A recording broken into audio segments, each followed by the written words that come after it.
muchísimas gracias a todos ustedes por estar el día de hoy en clase. Vamos a tener 2 horas de sesión. Tenemos hasta las 9:30.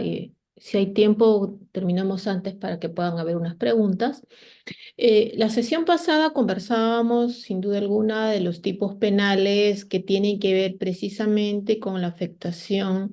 de bienes jurídicos como la libertad sexual, la indemnidad sexual y desde luego también incluso la integridad sexual, que como ustedes saben presenta distintas variables, distintas manifestaciones en los tipos penales y uno que otro, digamos, lamentablemente con mayor incidencia en nuestra sociedad. Esperemos que en algún momento esto no solo disminuya, sino que se erradique, pero bueno, seamos conscientes de que esta es una labor propia de todos en conjunto. Hoy vamos a hablar o a hacernos, digamos, determinadas precisiones y cuestiones que ya tienen que ver más por el lado adjetivo, vale decir, por el aspecto procesal o en algunas circunstancias por las cuestiones procedimentales que demandan de manera específica el tratamiento de cara, obviamente, a lograr el esclarecimiento de los hechos luego de la existencia de una noticia criminal, de un hecho o suceso en los cuales estuviera involucrado precisamente la puesta en lesión o la demanda de una supuesta en lesión, porque como saben, el principio o la garantía de presunción de inocencia es transversal y está presente eh,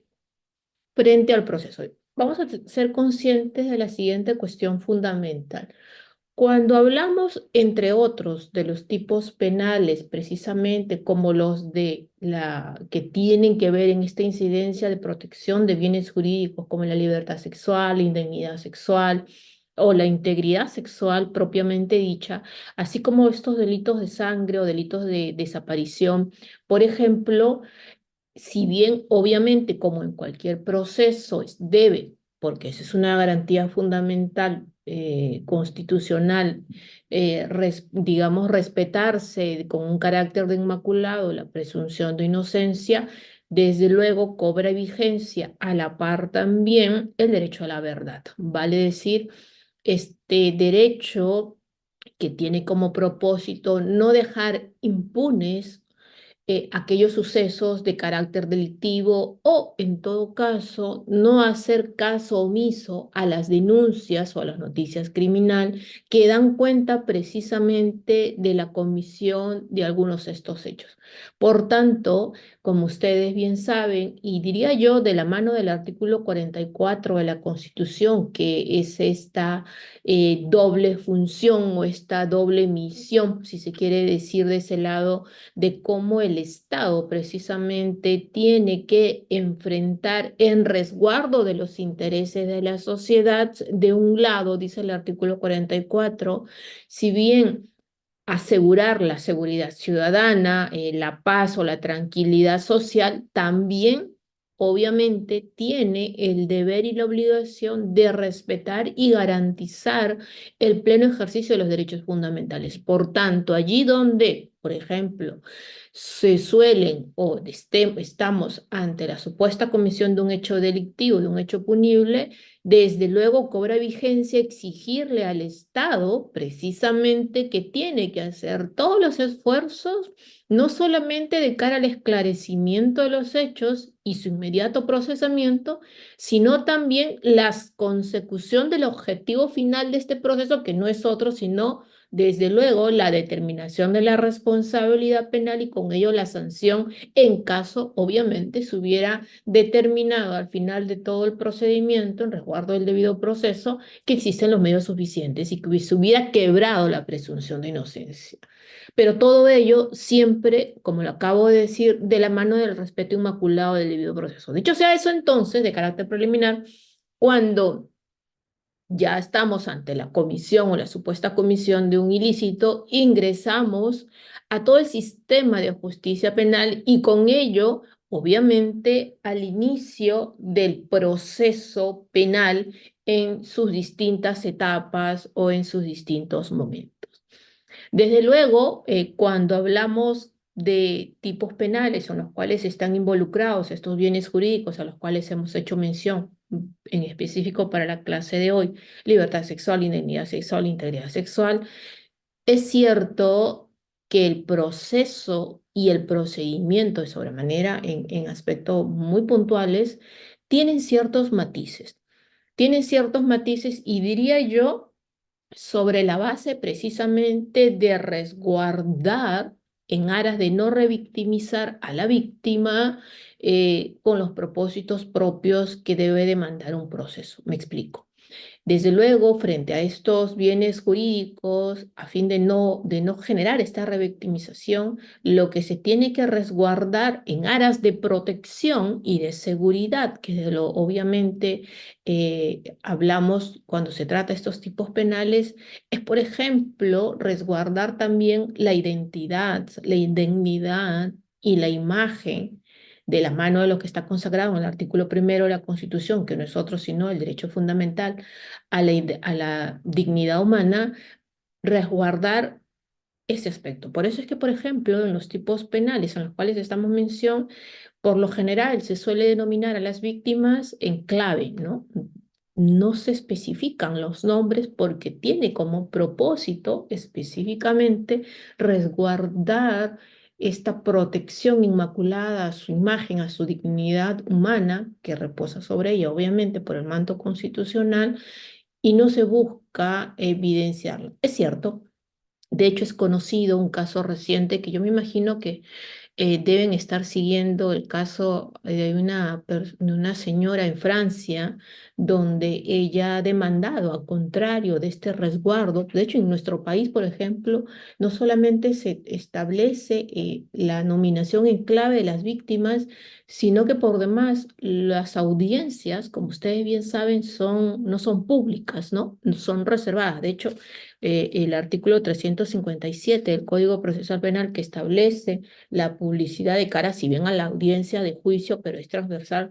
en base a lo del título preliminar, en los casos que estamos haciendo mención, no se ventilan públicamente porque tiene, desde luego, a fin de no revictimizar a la víctima, hacer este resguardo. Pero les hacía mención a este caso francés porque da la particular y yo diría que va a generar un cambio a la manera como enfrentamos estos juicios y precisamente viene de la mano que en Francia esta señora que se descubrió, de hecho ella no había sido consciente de esta situación, entiendo que se le encuentra o le decomisan o a raíz de algún incidente mucho menor el celular del marido y advierten que en el celular, creo que estaba viendo, tomando fotografías indebidas, pero advierten que en estas había estado un tanto comercializando y promoviendo la violación a su propia esposa, a quien sometía en estado de inconsciencia por muchas personas, ¿no? Lo cierto es que ahora ese juicio, bueno, el marido está preso y está enfrentándose hoy en día el juicio que los invito a seguir, porque yo diría que va, insisto, va a generar un hito en cambio en el tratamiento, el proceso de estos delitos, sobre todo por el protagonismo de la víctima, pero lo que iba era que en este caso muy puntual, la víctima, por el contrario, a exigir que se resguarde la reserva y que no se ventilen las audiencias,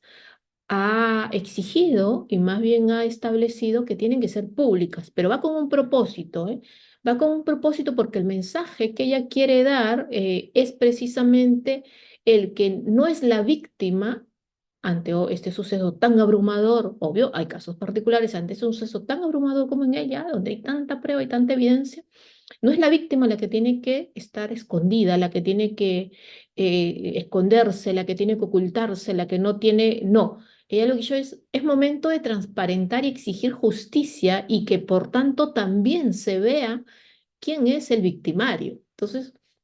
yo diría que este suceso va a generar esta cuestión de que quizás pudiéramos cambiar la visión. Desde luego, todo parte siempre de la propia decisión voluntaria de la víctima. Debemos de establecer eso. Entonces, el tema de la víctima es tan sensible que precisamente en este afán y resguardo de protección, el Estado, al momento de establecer los lineamientos del proceso, que obviamente son los comunes para todos, sí exige y sí precisa determinados matices, pero insisto, en área de la protección de la víctima a fin de que no exista una revictimización.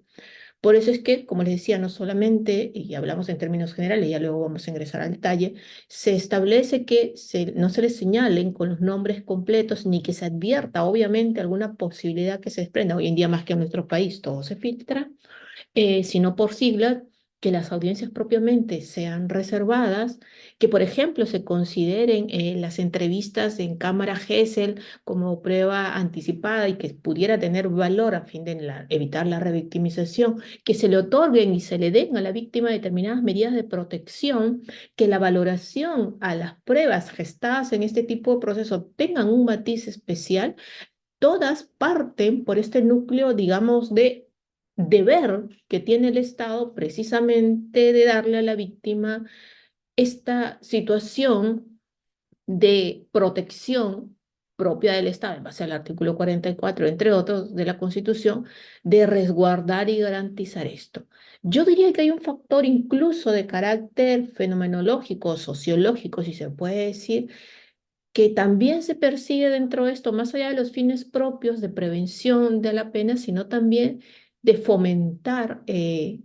las denuncias por estos casos. Uno de los factores de carácter social que tienen que ver con estas situaciones es lamentablemente ante el temor, cuando no ante la vergüenza, la estigmatización que esto genera, que a veces hay situaciones en las cuales la víctima no denuncia o no transparenta las noticias criminales en estas situaciones. Hay todo un tema social sobre los cual nos cuesta o nos falta todavía trabajar mucho para reducir o evitar la famosa cifra negra de la criminalidad o estas no denuncias que se hubieran presentado y que hubieran merecido, desde luego, algún reproche.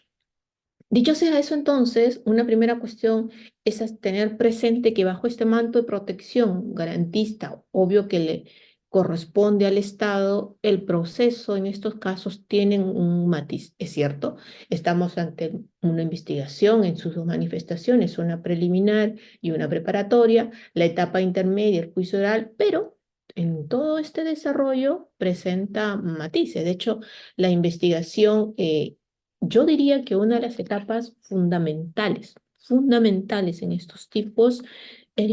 la investigación. ¿Por qué? Porque precisamente el exigir en estos casos, quizás con mayor ahínco y aprehensión, una actuación inmediata y célere va a permitir que a posterior se pudiera encontrar justicia para aquellas víctimas que en efecto hubieran sido violentadas y que se hubiera quebrado la presunción de inocencia, insisto. Porque también hay que ser correctos y decir que así como hay casos reales, ciertos, en los cuales se ha causado una lesión a la víctima, también hay un porcentaje, si bien menor, aquellos otros en los cuales no hay tal hecho delictivo, no hay tal víctima y por el contrario lo que se pretende es generar un reproche sobre hechos no ciertos a una persona ahí donde él no ha cometido o ella no ha cometido un ilícito penal de esta magnitud. Por eso hay que ser tan estrictos en la concreción de si ver si se derrumba o no se quiebra la presunción de inocencia. ¿Por qué entonces la investigación del delito, la investigación preliminar es trascendental? Porque obviamente tiene como objetivo principal el recabar los primeros elementos de convicción que le permitan, en este caso, al Ministerio Público, ojo, vamos a hacer la salvedad y vamos a analizar también las recientes leyes. De hecho, por si acaso, hace poco menos de una hora acaba de cambiarse nuevamente la ley de criminalidad organizada y los allanamientos. Ya seguramente Reader hará un evento para que hablemos de los cambios que van y vienen, pero revisen la edición extraordinaria del peruano que acaba de salir hace unas horas. Cierro paréntesis con eso. Entonces, vamos a discutir y vamos a hablar precisamente de estos aspectos que tienen que ver aquí con el tema de la dirección de la investigación, que la conducción operativa, que la conducción jurídica. Momento. Vamos a hablar de manera muy puntual pero lo vamos a hablar. En esta fase inicial, que como les digo, para mí es una de las más trascendentales porque hacer hechos donde demandan una búsqueda inmediata y desde luego una satisfacción inmediata también de indemnización y reparación, el no actuar prontamente quizás nos estaría llevando a la terrible posibilidad de que no pudiéramos encontrar hallazgos que pudieran permitirnos determinar a la larga si hay o no responsabilidad penal de la gente o de la persona que está involucrada. Por tanto, en tanto es esta fase inicial, la de recolección de este sustento que a la larga va a ser prueba, que puedan resultar determinantes para el desarrollo del caso, sin lugar a dudas se convierte en un factor decisivo en la correcta administración de justicia. En caso, como le digo, en casos de violencia sexual, esta etapa resulta vista de esa manera o entendida desde mi perspectiva, debemos de enfocarla de esa manera, crucial, dado que, como les dije, la naturaleza del delito exige un manejo diligente, diría que oportuno, de sobremanera oportuno y cuidadoso, de las evidencias y de las declaraciones que se hagan prontamente. Y añadámosle un factor adicional a todo esto de la inmediata puesta en marcha de las medidas de protección para cuando la víctima e incluso también para en cuanto a determinados testigos, que son de los pocos casos, pero yo diría que también merecen una protección debida. En esta investigación preliminar, sabemos todos, no vamos a incidir mucho en esto, participan tres agentes o tres sujetos cuando menos importantes. Estamos hablando de la Policía Nacional, el Ministerio Público y en este caso de los tipos penales que estamos conversando, sin lugar a duda, el Instituto de Medicina Legal. Cada una de estas instituciones va a desempeñar un rol puntual, un rol específico que de manera complementaria busca garantizar un desarrollo adecuado precisamente en este caso de la investigación, respetando tanto los derechos de las víctimas como el de los investigados. Verónica, vi que levantaste la mano. Si hay una pregunta, quizás la vamos apuntando en la caja o si es así urgente, para que no se olviden, las van poniendo ahí y al final las vamos revisando. Desde luego, con la promulgación de la ley 32.130, que es una de las últimas, yo diría que había que hacer RIDR, un evento donde sí, cómo cambió el sistema procesal de un mes a otro, pero bueno, que modifica el código procesal con el fin de proteger o de fortalecer, dice la norma, la investigación del delito, las funciones de la policía, el Ministerio Público y del Instituto de Medicina Legal también han sido redefinidas y ahí hay que echarle un ojo muy puntual. Esta reforma, más allá del debate que ha generado debido a estas implicancias que pudieran en algunos, en palabras de algunos, decir que tienen cierta colisión con el mandato constitucional, para otros una visión mixta de un equilibrio, un trabajo conjunto, obviamente con la conducción de uno de ellos, y los cambios relacionados a estas instituciones precisamente durante esas etapas preliminares. Un primer aspecto, obviamente un primer sujeto que por demás es quizás el que tiene este contacto inmediato, porque en estos tipos penales es importante echarle ojo también a una garantía fundamental que ustedes como yo conocen perfectamente, el acceso a la justicia. El principio, la garantía del acceso a la justicia, diría que en los delitos de violación sexual cobra mayor vigencia. ¿Por qué? Porque precisamente si estamos ante un suceso tan atroz que ha generado todo este trauma, que genera todo este trauma para con la víctima, sin duda alguna que el Estado garantice el acceso a la justicia para estas víctimas, desde luego que cobra protagonismo inmenso. Me explico. Imagínense ustedes que la víctima va, obvio, ustedes me dirán, sí, hay casos de eso, es lamentable, no debe de existir. Va a una comisaría o llama a un centro de asistencia o va a la fiscalía de turno, a donde sea, pero va. Y denuncia y no le creen, le tratan mal,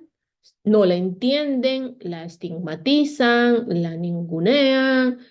y en las localidades de nuestro país, que es tan multicultural y tan profundo, no le entienden, no sabe qué hacer porque no habla el mismo idioma, no tenemos el mismo dialecto. Imagínense ustedes esas situaciones, ¿cómo queda la víctima? Con tanta valentía quizás se atrevió a poner en denuncia lo que acaba de sucederle. Obviamente ahí el Estado estaría fallando. Por tanto, cobra vigencia aquí, si bien la importancia de una actuación inmediata oportuna de la investigación preliminar, ¿qué más da? Desde luego, bajo esta visión de protección a la víctima y evitar la revictimización, la garantía del acceso a la justicia. Resguardarle precisamente que tenga, que en esta asunción de denuncia, tenga todas estas cuestiones que le permitan mínimamente poner en marcha el sistema de justicia y que se investigue de manera debida. Entonces, un primer sujeto, por así decirlo, un primer momento de primera intervención la tiene la policía, ¿no? Quien tiene este papel fundamental, yo diría que en estos tipos penales, sí la policía tiene un papel crucial en el desarrollo de la investigación, porque precisamente esta conducción, que digamos ahora operativa, que se le ha asignado, que por demás siempre la ha tenido, yo soy de las que digo, y déjame ser muy franca con esta cuestión, en un aspecto, dejemos los nombres y la etiqueta. Luego, por la Constitución, el Ministerio Público dirige la investigación, pero nunca se le ha quitado la posibilidad que la policía investigue. Yo creo que esta cuestión de tomar posición radical de extremo a extremo pudiera hacernos mal, pero en estos tipos penales, sin duda alguna, policía tiene estas competencias, tiene estas capacidades precisamente para realizar esta investigación, desde luego, como lo establece la Constitución y como lo establece el Código Procesal Penal, siempre, pero siempre en coordinación y comunicación fluida con el Ministerio Público, quien es por demás quien tiene esta conducción jurídica de la investigación. Esto, como sabemos, de acuerdo a esta reciente ley 32.130 que ha modificado diversos artículos del Código Penal. Y uno de ellos, del Código Procesal Penal, y uno de ellos precisamente es el artículo 322 que establece que la investigación es conducida por el fiscal mientras que la policía realiza esta investigación material del delito, esta conducción operativa que le manda en la etapa preliminar y en la etapa preparatoria ya va de apoyo.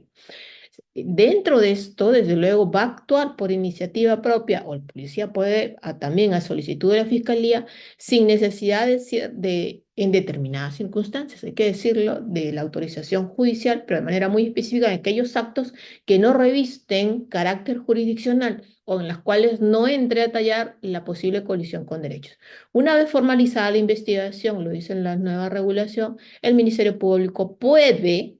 solicitar la investigación o la policía de investigaciones de carácter complementario. En esa línea también, por ejemplo, el artículo 329 establece que la policía inicia la investigación comunicando inmediatamente al fiscal sobre cualquier sospecha del delito, ya sea por denuncia del agraviado o por disposición del Ministerio Público. Y desde luego también incluso finalmente en el artículo 330 se señala o se detalla que la investigación preliminar al cargo de la policía con dirección de la Fiscalía busca realizar los actos urgentes para confirmar la ocurrencia del hecho delictivo, asegurar las pruebas e identificar a los involucrados. Y que también permite al fiscal o a la policía presentarse en el lugar del delito para establecer los hechos y prevenir consecuencias adicionales. Entonces,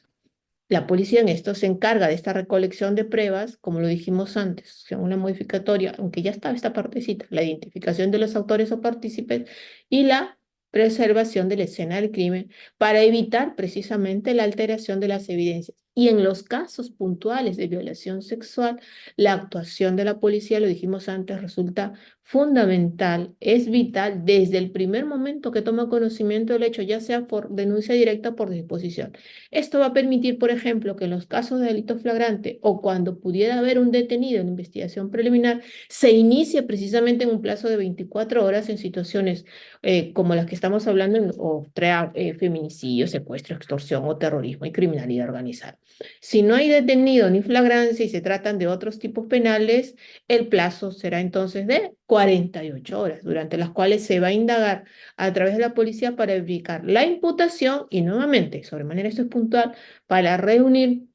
los elementos que puedan eximir o atenuar la responsabilidad penal del imputado a posterior. Además, la policía aquí debe tener conocimiento de los delitos y comunicarlo de inmediato al fiscal, llevando a cabo las diligencias urgentes o inaplazables que formarán parte de las diligencias preliminares y de la carpeta fiscal. La norma establece así entonces que los policías encargados de la investigación están obligados a informar a la Fiscalía sobre las diligencias preliminares realizadas y a colaborar con la indagación formalizada. Por esto es que en el marco de sus funciones, que las tiene, desde luego, ojo, mi posición es que la policía tiene,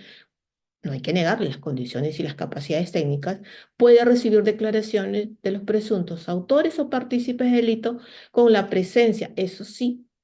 porque este resguardo fundamental de la presencia de un abogado defensor, debiendo grabar estas declaraciones en los dispositivos audiovisuales. Y una vez recibida la denuncia, la policía, de luego, debe realizar las diligencias urgentes e inaplazables, tal como incluso se ha establecido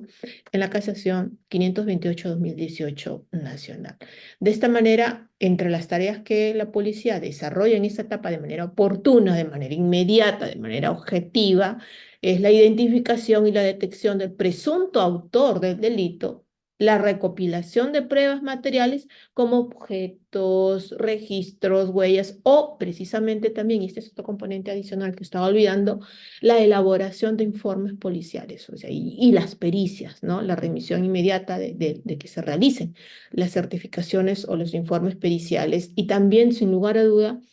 tiene el deber de perennizar y de resguardar la escena de crimen para evitar contaminación de pruebas, lo que va a resultar obviamente importante de cara a las diligencias subsiguientes que serán realizadas de manera efectiva. Hay que resaltar aquí que dentro de estas actuaciones, obviamente, debe ejecutarlas de acuerdo, y esto es también crucial.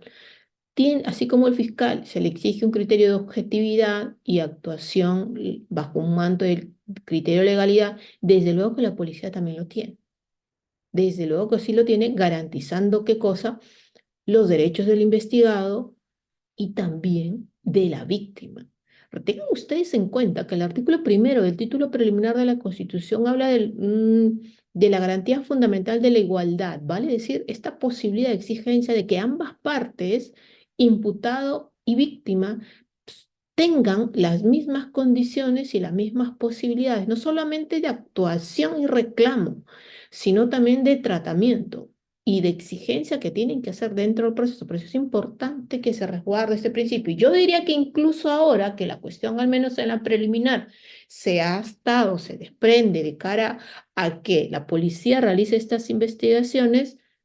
también, así como antes le correspondía al juez en tutela resguardarlas, ahora será el fiscal quien también, bajo la exigencia de una actuación conforme al artículo 159 de la Constitución, que le establece la defensa de la legalidad, exigir desde luego una actuación conforme al criterio de legalidad. Por tanto,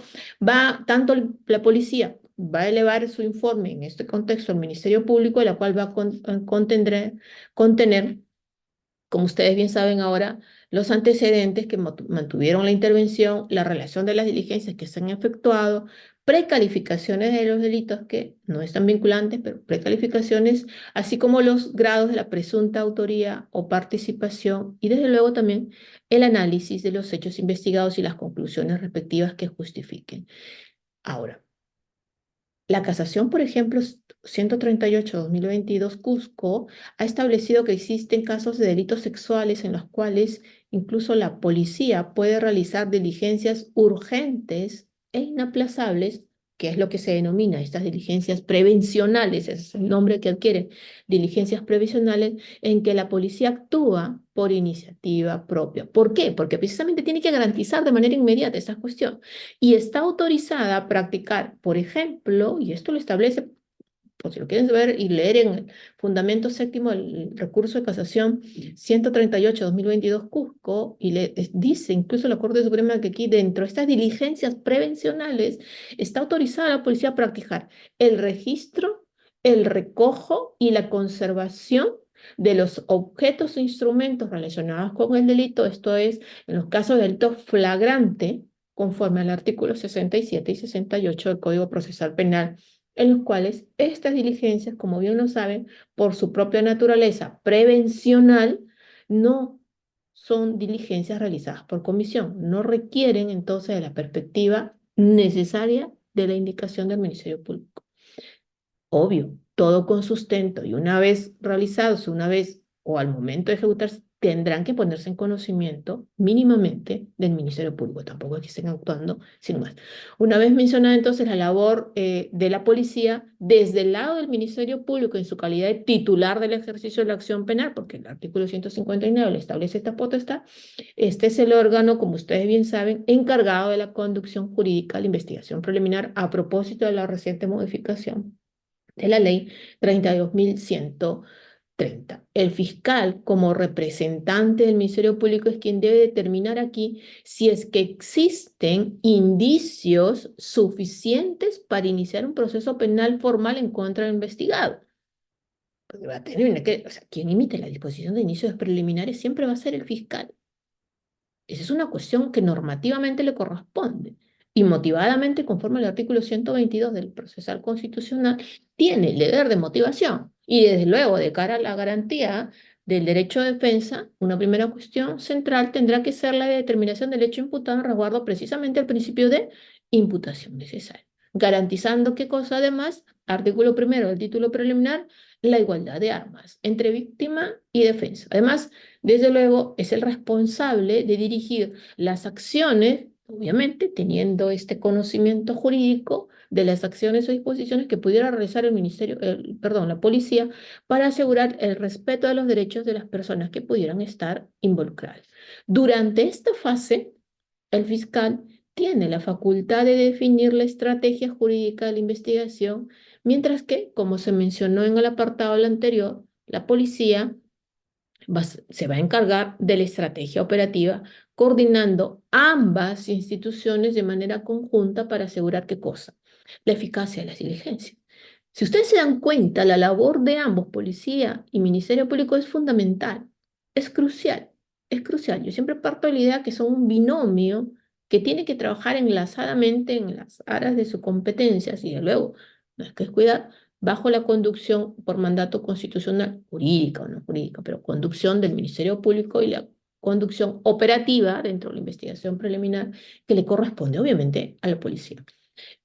Ahora, dentro de esto, desde luego, el Ministerio Público tiene, lo decíamos antes, una labor decisiva en la evaluación de las pruebas recabadas, ya que será la Fiscalía la encargada de analizar si es que los elementos que se han reunido anteriormente le van a permitir o no. Por eso digo, es la Fiscalía la que al final toma la decisión, se le van a permitir continuar o no con la investigación o, si al contrario, debe de archivarse por falta de elementos suficientes. Además, en todo ello, obviamente, tiene que cautelar y tiene que resguardar el respeto de los derechos de todas, incluyendo y sobremanera teniendo presente a la víctima. Yo diría, hago un paréntesis con esto, que hubo un momento en el cual si bien se tuvo en foco de atención el respeto inmaculado de los derechos del imputado, que desde luego tiene que ser así, nos olvidamos legislativamente de la víctima cuando jamás debió haber pasado. Tiene que existir este equilibrio en tener en conciencia siempre presente el resguardo inmaculado de los derechos de ambas partes, imputado, víctima. ¿Ok? Entonces, en tanto va a resguardar el respeto de los derechos de todas las partes en el proceso, se le va a demandar entonces aquí actuar, lo dijimos antes, con dos criterios fundamentales en su actuación. En primer lugar, por mandato constitucional, sin lugar a duda, bajo un criterio de actuación en defensa de la legalidad.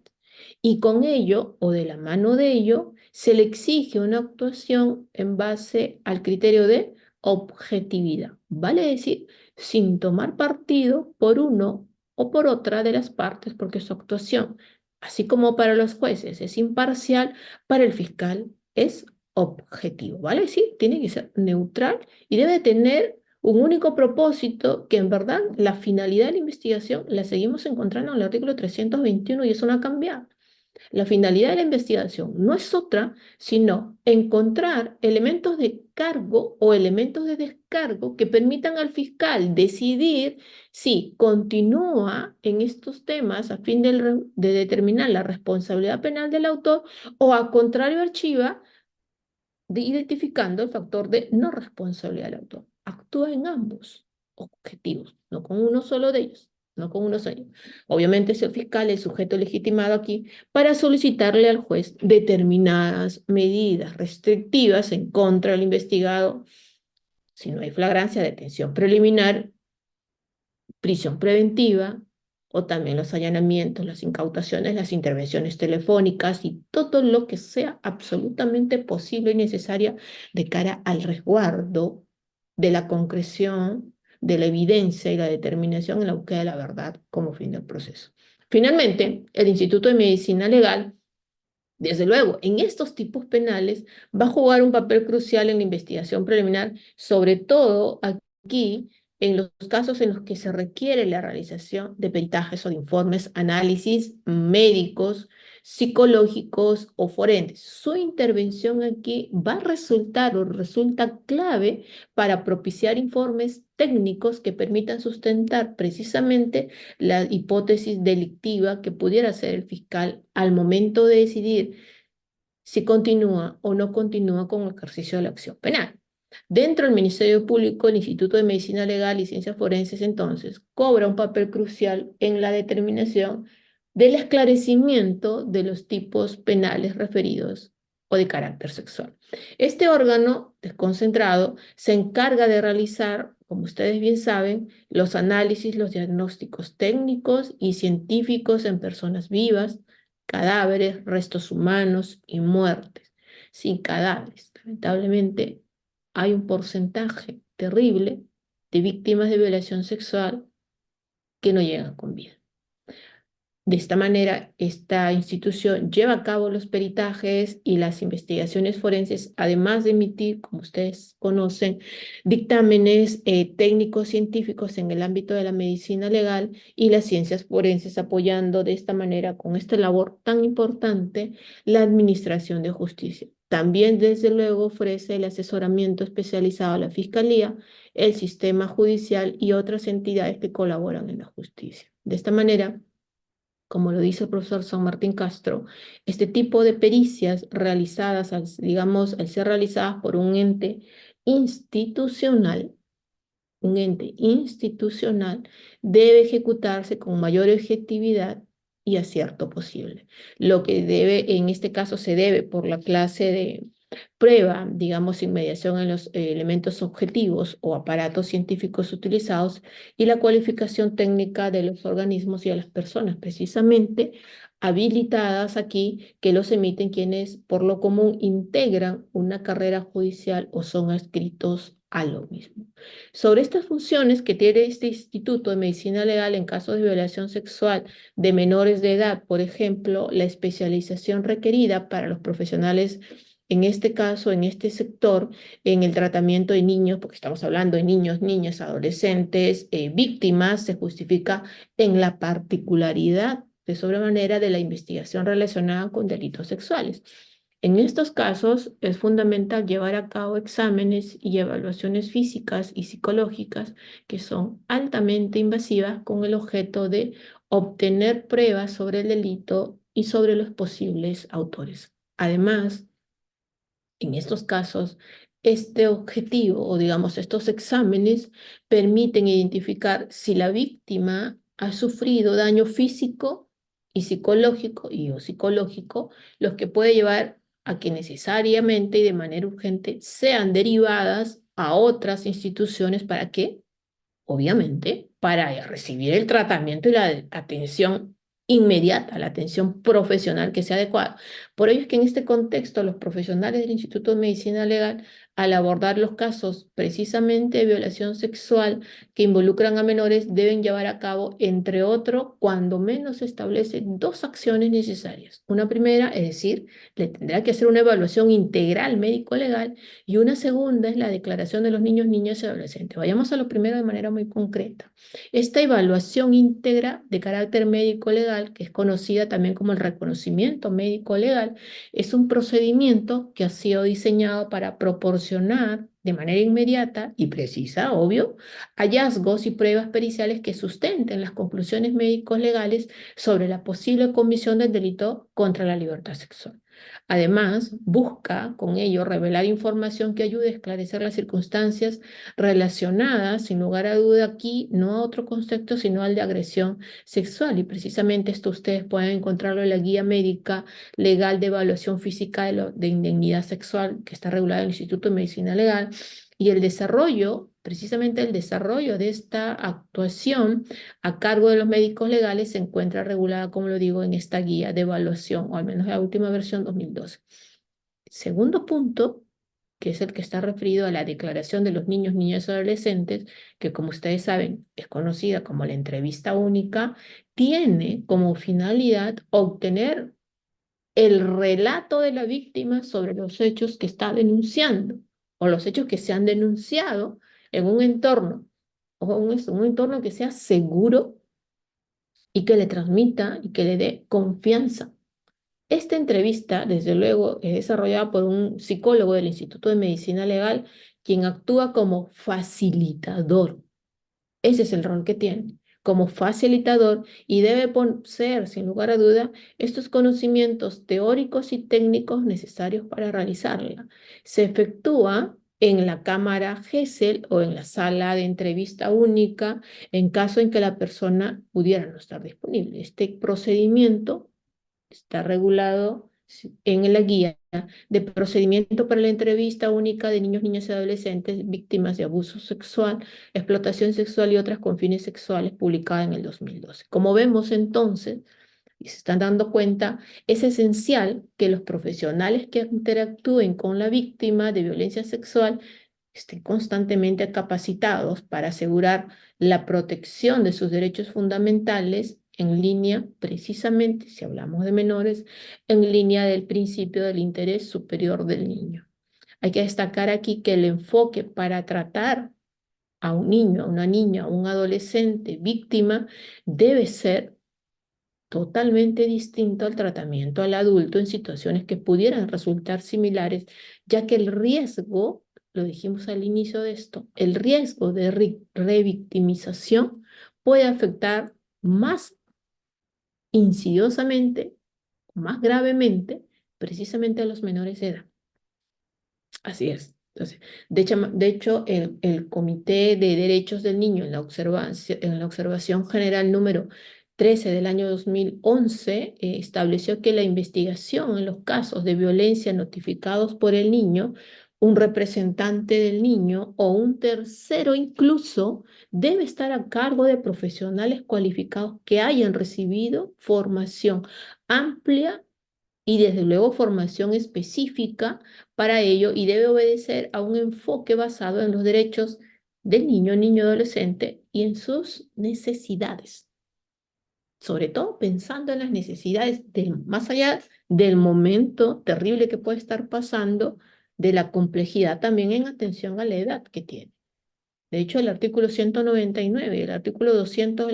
del Código se indican tres tipos de pericias especiales acordes a estos delitos: lesiones, violación sexual y aborto, ¿no? Es así que frente a este tipo de vulneraciones será pues el Instituto de Medicina Legal el encargado de realizar las pericias que resulten necesarias, como determinar el arma o el instrumento que haya ocasionado la lesión y si se han dejado deformaciones o se han dejado señales permanentes en el cuerpo de la víctima, si se le ha causado alguna enfermedad, alguna lesión a la víctima, si se le ha hecho perder algún miembro de su cuerpo. Van a ejecutar aquí el examen médico en caso de violaciones, la comprobación de la existencia de un embarazo en caso de aborto y desde luego pudiera darse signos de interrupción del mismo. En los casos de violación sexual, el Instituto de Medicina Legal debe tener un especial y diríamos también obligatorio respeto al pudor y a los márgenes de reserva de la operación pericial. Lo que se exige es que esta pericia la realice el médico legista y a lo más con el concurso de un profesional auxiliar, la cual debe contar con autorización de la víctima. Vean ustedes lo importante que es la sensibilización o el tratamiento de transmisión de confianza que se le tiene que dar a la víctima. Yo recuerdo mucho haber pasado por medicina legal a propósito de una lesión conocida por todos ustedes públicamente, y el solo hecho de estar en esta posición es muy difícil. Yo nunca jamás pudiera imaginarme qué es lo que pudiera sentir una víctima de violación sexual que pudiera estar, digamos, someterse a estos exámenes que son mucho más íntimos e invasivos si es que el profesional que la está ejecutando, obviamente, no la realiza o no tiene en cuenta el momento en el cual está pasando, y peor aún, si estamos hablando de un niño o niña adolescente. Por tanto, incidimos nuevamente en la necesidad, desde luego, esa es obligación estatal, de tener los profesionales, más allá de los equipos, de la tecnología, que también, desde luego, son cruciales, pero yo diría que este primer momento de precisamente darle a la víctima esta confianza y esta seguridad, esta fortaleza, demanda la presencia de profesionales altamente capacitados, altamente capacitados. Yo creo que eso es fundamental. De hecho, incluso no solamente por el examen que se le hace a la víctima, sino por lo que a posterior luego va a declarar en la entrevista única o en la cámara GESE. Ahora, cierro paréntesis con eso. Los informes periciales que son emitidos por el Instituto de Medicina Legal, ya lo dijimos, son esenciales, constituyen pruebas objetivas que le van a permitir al fiscal en un primer momento y a posterior al juez valorar adecuadamente los hechos investigados. Estos informes, que son, sin lugar a duda, lo estamos diciendo, de especial relevancia en los casos de violación sexual, pueden confirmar la existencia de lesiones físicas y psicológicas que corroboren la versión a posterior del delito. Por ende, la coordinación entre la policía, fiscalía y medicina legal es clave para garantizar el éxito de una investigación. Es fundamental. Si no hay coordinación entre estas tres entidades, puede derivar el caso en deficiencias que van a afectar tanto el esclarecimiento del delito como, lo dijimos en un inicio, la protección de los derechos de las personas involucradas. Como se observa, precisamente para que la investigación preliminar sea efectiva, es imprescindible entonces que la policía, el Ministerio Público y el Instituto de Medicina Legal trabajen de manera coordinada, cada institución en su rol específico en la elaboración de sus propias funciones. Vayamos a cuestiones puntuales de la investigación preliminar precisamente de cara a estos tipos penales. Ya dijimos que es esta fase fundamental, clave de cara a los tipos penales de violación sexual, porque permite precisamente que las autoridades competentes, las que intervienen, ya no les vamos a hacer mención, ya hemos hablado de ellos, activen los mecanismos necesarios para esclarecer el hecho con apariencia delictiva. Tiene un plazo ordinario de 60 días, pero puede ampliarse en los casos complejos como los de violación sexual, donde es necesario realizar las diligencias de carácter exhaustivo, como entrevistas a expertos en psicología forense o pruebas adicionales, como las de ADN. Incluso el Manual de Procedimientos Policiales Operativos en la Intervención con Familia tiene como una de sus finalidades optimizar precisamente los procedimientos que son de carácter policial operativo en la intervención en aquellos casos en los cuales estén involucrados niños, niñas y adolescentes, así como por violencia familiar. Por ende, la actuación de la policía especializada de la familia se encuentra regulada. Esta policía que es especializada en familia tiene como principal función prevenir, acoger, tramitar e investigar las denuncias de los casos en los cuales intervengan o están involucrados niños, niñas y adolescentes. Esta etapa, lo hablábamos al inicio, que se inicia con la noticia crímenes, que es el puesta en conocimiento, como todos ustedes saben, de la comisión de un posible hecho delictivo,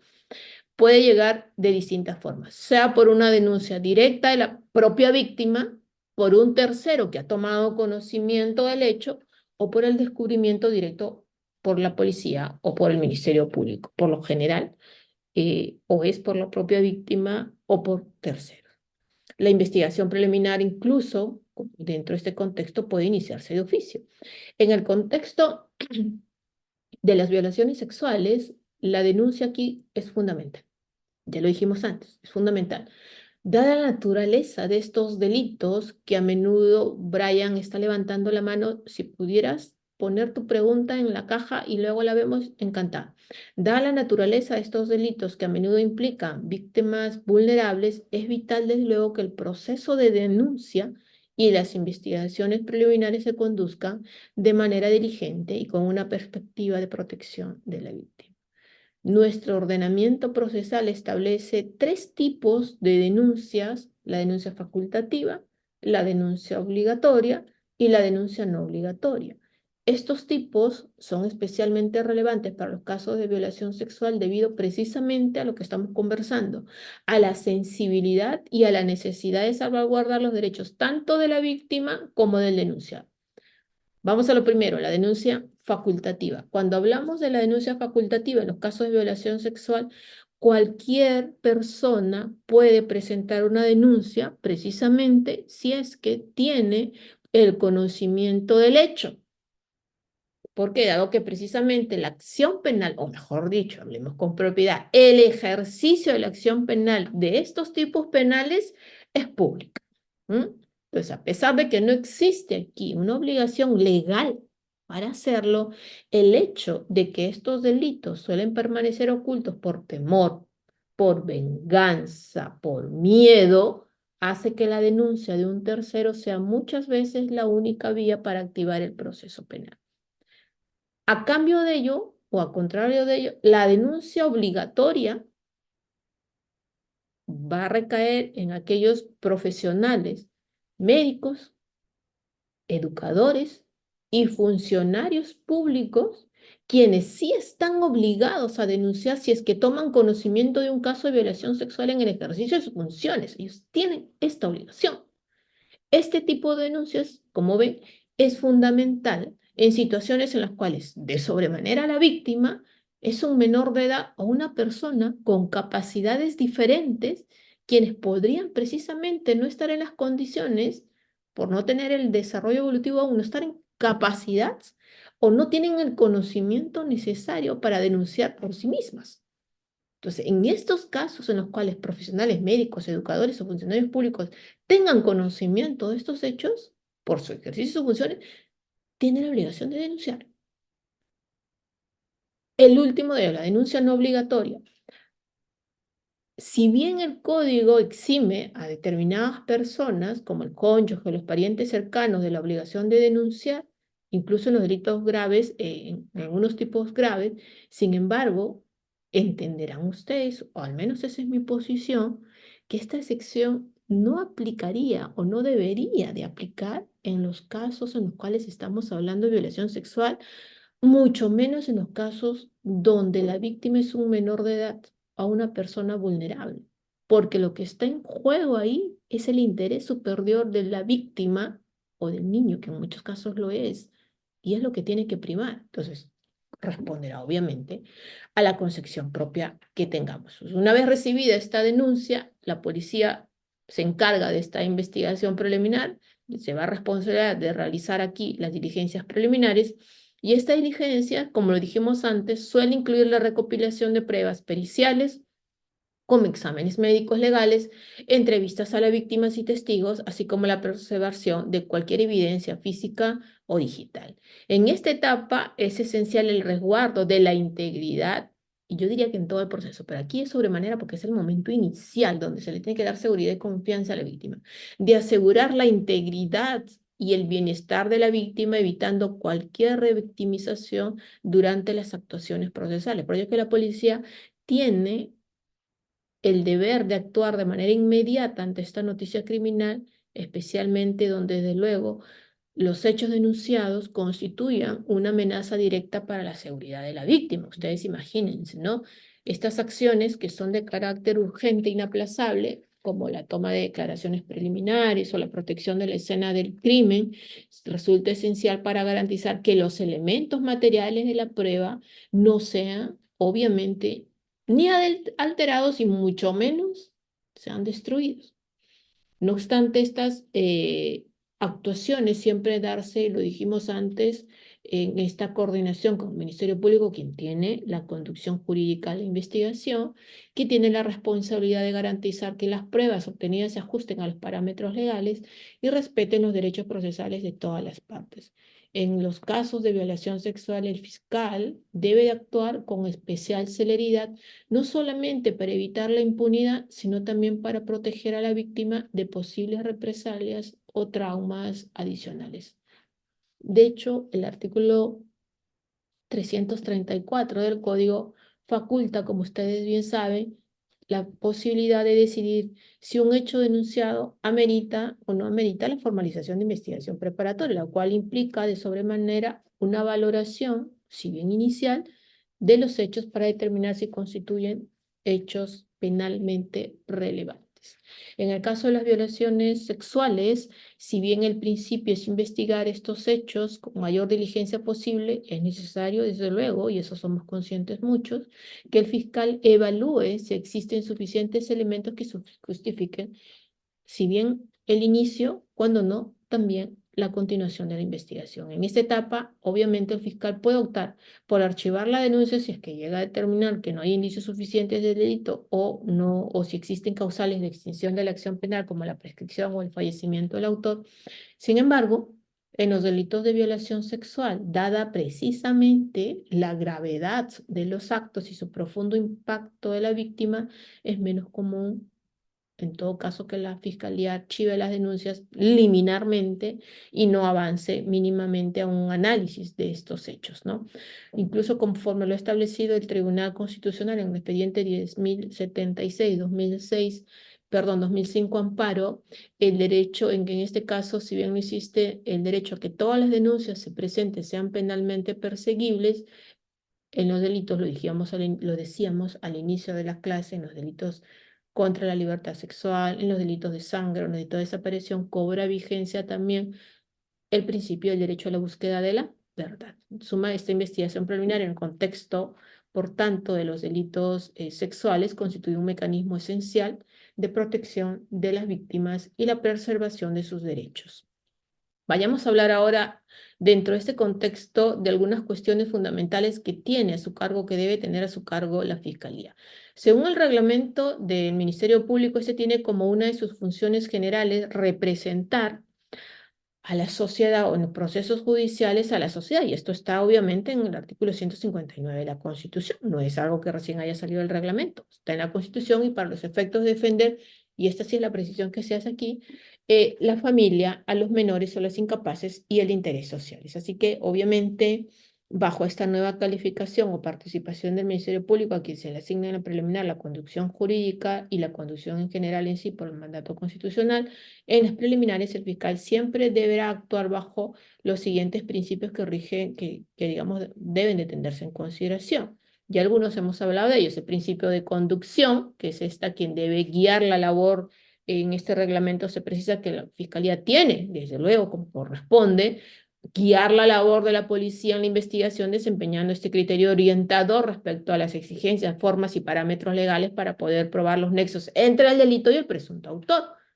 ¿no? El principio de control de la investigación, por lo cual al fiscal le corresponde supervisar, inspeccionar o fiscalizar desde el inicio de la investigación del delito a cargo, en este caso, de la autoridad policial, a fin de controlar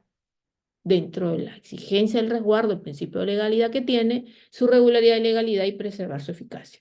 Deberá actuar también con un principio de objetividad, eso ya lo dijimos, así que no vamos a andar ahí. El principio de coordinación, precisamente entre enlace fundamental en el trabajo de tanto policía como fiscalía. Y finalmente, el principio de concentración y economía procesal, es decir, que va a controlar que las actuaciones de investigación que se encuentran a cargo, en este caso, si bien de la policía, así como de las que realice propiamente la fiscalía, se ejecuten de manera célere a través de actos procesales que resulten estrictamente necesarios. Esto es fundamental, más aún en estos delitos. Yo pudiera entender que pudiera ya la fiscalía o la policía tomarse cierto tiempo en tipos de delitos económicos, que bueno, hay documentos y si bien hay que perseguirlos, desde luego, pero en estos delitos donde está en cuestión aspectos tan centrales y tan urgentes, yo diría que la celeridad cobra un protagonismo trascendental, ¿no? Por eso es que en este tipo de delitos la participación del Ministerio Público, si bien es esencial, encargándose de la investigación del delito, de garantizar los derechos de las víctimas, especialmente de menores, y claro, dentro de ese contexto, brindarles el apoyo legal y también el resguardo de la derivación del cuidado médico, el cuidado físico, el cuidado psicológico, que el trauma, o con eso, estos delitos generan mucho trauma, deben actuar rápidamente, precisamente para evitar la revictimización, coordinando la actuación inmediata de los exámenes médicos legales y que presentan, obviamente, el ejercicio de la acción penal en los momentos procesales correspondientes, ¿no? Entonces, sí debemos de tener en consideración esto. Ahora, una cuestión trascendental que si bien vamos a explicarlo más adelante con respecto a las pruebas que sustentan la denuncia por delito de violación sexual contra algún menor de edad, es indispensable aquí la declaración de la víctima, ¿no? Ya lo dijimos, los exámenes médicos legales y la otra cuestión es la declaración de la víctima para evitar precisamente la revictimización, concepto que también ya venimos señalando varias veces, y para afianzar la protección, integridad y dignidad, se ha propuesto que el testimonio del menor debe realizarse a través de esta entrevista única, como lo hablábamos antes, ¿no? Esta entrevista, que es dirigida por el fiscal de familia, un fiscal mixto, a su vez es realizada por el psicólogo, que es este facilitador, este especialista, que para lograr la obtención de elementos probatorios que recaba precisamente dentro de la conducción o de la labor que propiamente en investigación se está realizando. Y esta entrevista única se lleva a cabo por dos vías: por medio de la cámara GESEL o la sala de entrevista única adecuadamente implementada, como mencionábamos anteriormente. El resultado de esta entrevista única es que la declaración del niño adolescente constituye un medio de prueba importante que debe custodiarse y que tiene que ser tratada de manera objetiva con la debida cautela y reserva durante el desarrollo del proceso hasta su actuación en el juicio. La entrevista única, como ustedes saben, procede tres etapas: la etapa previa, el cual incluye la denuncia y la evaluación médico-legal; la etapa de entrevista única y la etapa posterior, el cual incluye la evaluación psicológica y la derivación para su tratamiento a los servicios de salud y a la unidad de víctimas y testigos cuando no corresponda. En ese sentido, incluso se estableció en la guía del procedimiento para la entrevista única que para estos casos, que en estos temas se deben detallar las funciones de actuación del Ministerio Público con respecto precisamente a los parámetros o las pautas de esta entrevista dentro de este contexto de delitos. Y, por ejemplo, si el investigado es mayor de edad, quien dirige, en este caso, el procedimiento de entrevista única es el fiscal penal, ¿no? Así como le corresponderá al fiscal de familia también participar velando por el respeto de los derechos y garantías del niño, niña y adolescente. Y por otro lado, si el investigado es menor de edad, este último dirige el procedimiento en entrevista única, estamos hablando del de familia. No obstante, cuando se trate de un caso que existan investigados mayores y menores de edad, quien dirigirá la entrevista será el fiscal penal previa coordinación con el fiscal de familia, en tanto hay menores de edad, a fin de que se comunique al psicólogo cuáles son los elementos fácticos que son necesarios precisamente conocer. Por ende, el fiscal penal, el fiscal de familia, el fiscal mixto, la policía, cuando el fiscal lo disponga, es el que emite el oficio correspondiente para que el niño adolescente, en este caso, asista a la evaluación médico-legal, que es este reconocimiento médico-legal para el delito contra la libertad sexual, ¿no? En los casos de flagrancia, la evaluación médico-legal, la entrevista única y la evaluación psicológica del niño o adolescente se realiza, como ustedes saben, dentro de las 24 horas y a la brevedad posible, siempre y cuando aquí sus condiciones de salud física y mental lo permitan. Esto último es muy importante porque si bien desde luego estos informes y estos exámenes son fundamentales, hay que resguardar, como lo dijimos antes, el interés superior del niño y evitar la revictimización. Por tanto, una de las condiciones para que se puedan realizar es que precisamente su salud física o mental lo permita.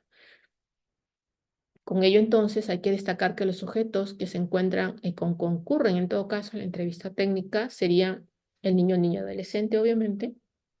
el fiscal de familia penal o mixto, según corresponda,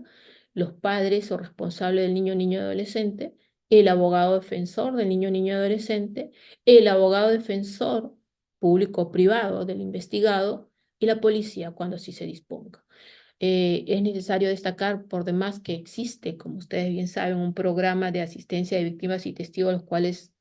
es un órgano de apoyo a la labor fiscal bajo la conducción de la Oficina de la Unidad Central de Protección y Asistencia de Víctimas y Testigos, que tiene precisamente a través de sus equipos multidisciplinarios evitar que los testimonios, lo decíamos antes, y en este caso las víctimas también, sufran obviamente interferencias por factores de riesgo ajenos a la voluntad y proteger la víctima integridad, digamos de sobremanera su integridad física y su integridad emocional, además su libertad, ¿no? El reglamento obviamente se establecen los métodos, las pautas y los procedimientos relacionados con las actuaciones que se tienen que hacer, pero desde luego los menores de edad afectados, como ustedes saben, de estos delitos reúnen en la mayoría de requisitos en los cuales se exhorta aquí en estos casos a evaluar la situación en concepto de privilegiando determinados factores, ¿no?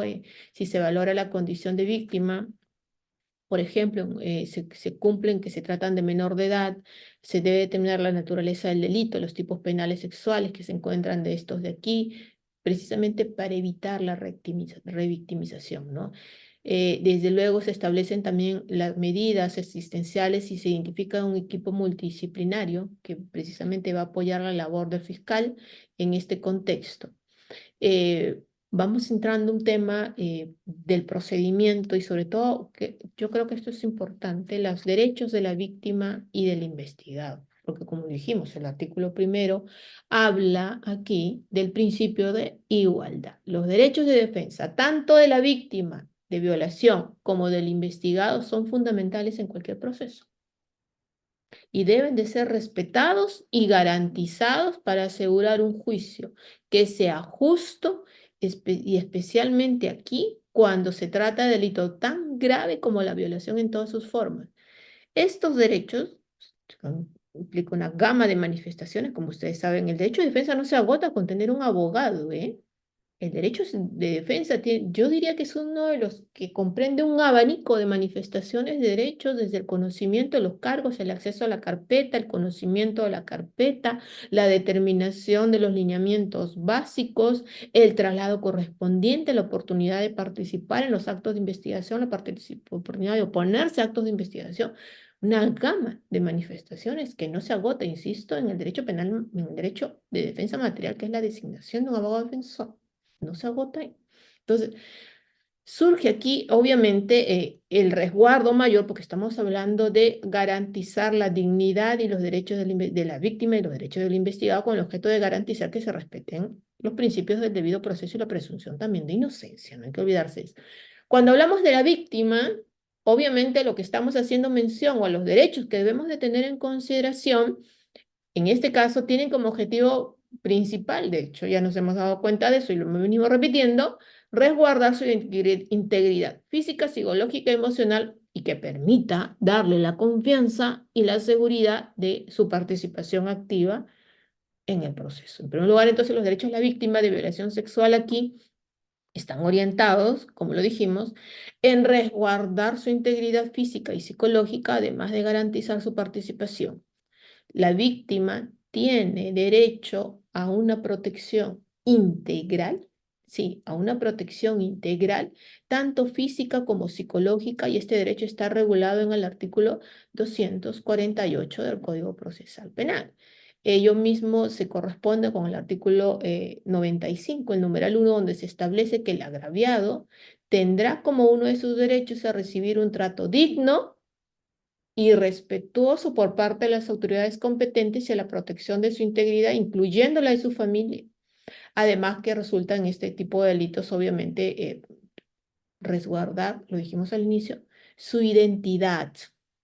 bajo responsabilidad de quien conduzca la investigación o el proceso, así como también se resguarda su imagen y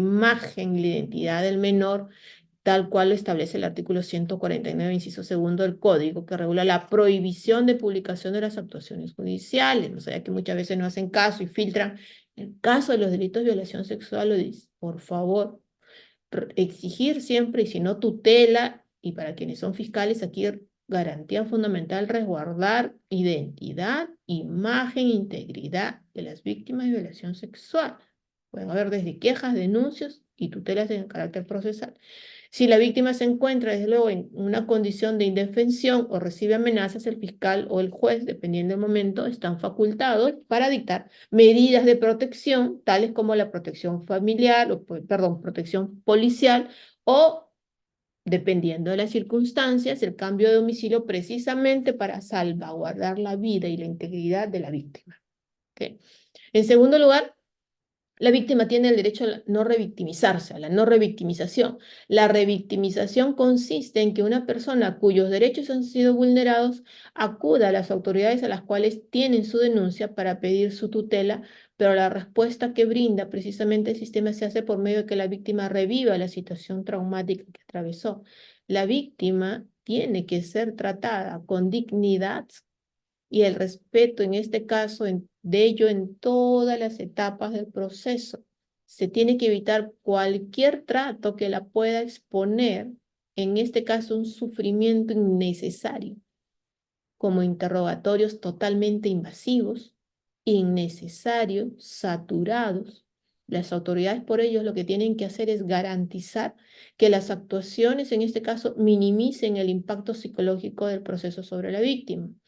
Por eso es que esto de aquí es tan importante. De hecho, incluso el Acuerdo Plenario 1/2011 ha desarrollado el concepto de revictimización, como bien saben ustedes, ¿no? Y no solamente redujo la intervención de este escollo por parte del sistema de justicia, sino también, a su vez, que incumbe a instituciones de salud, de la policía, entre otros. De hecho, dijo la revictimización, ha dicho la Corte Suprema en este Acuerdo Plenario 1/2011, incluye la mala intervención psicológica, terapéutica o médica que brindan profesionales mal entrenados para atender situaciones que revisten características particulares. Por eso que incidió mucho en esta Corte Plenaria la Corte Suprema, lo que dijo fue: la víctima de una agresión sexual sufre por el propio hecho en sí y por la dolorosa experiencia de repetir el suceso vivido a los profesionales de las diversas instituciones sucesivamente: familia, pediatra, trabajadora social, médico forense, policía, psicólogo, juez, abogado del acusado. Por eso dijo que el trauma de la víctima del abuso sexual se prolonga cuando tiene que enfrentarse a los interrogatorios que contempla el sistema de justicia. Incluso en el recurso de nulidad 797/2019, la Corte Suprema manifestó que, conforme a la normatividad constitucional y desde luego también convencional, porque hay mucho pronunciamiento en la Corte Interamericana, en caso de abuso sexual de niños, niñas y adolescentes, tiene que resguardarse o deben de ser juzgados bajo un doble estándar de protección internacional de los derechos humanos, pues se debe de tener en cuenta en procesos de esta naturaleza para tutelar a personas vulnerables el Corpus Juris Internacional, refiriéndose a la Corte Interamericana en el marco de la Convención de la que es parte el Estado peruano, ¿no? De hecho, en base a esto, la Corte consideró que es una práctica estructural, miren ustedes lo dijo, es una práctica estructural de violencia indirecta de carácter institucional el notificar pluralidad de oportunidades hacia el adulto encargado del menor, como había sucedido un caso en particular, denominando que de esa forma se constituía una victimización secundaria que debiera de ser desterrada. De hecho, otra de las garantías, reglas, digamos, para evitar la revictimización secundaria, lo mencionó la Corte Suprema también en otro acuerdo plenario, en esta vez en el 9/2019, en la cual enfatizó que no procede en vía de conciliación en los casos de delitos sexuales, es decir, un acuerdo entre víctima y persona agresora de los hechos reprochables, a raíz de que se evite el contacto entre el menor,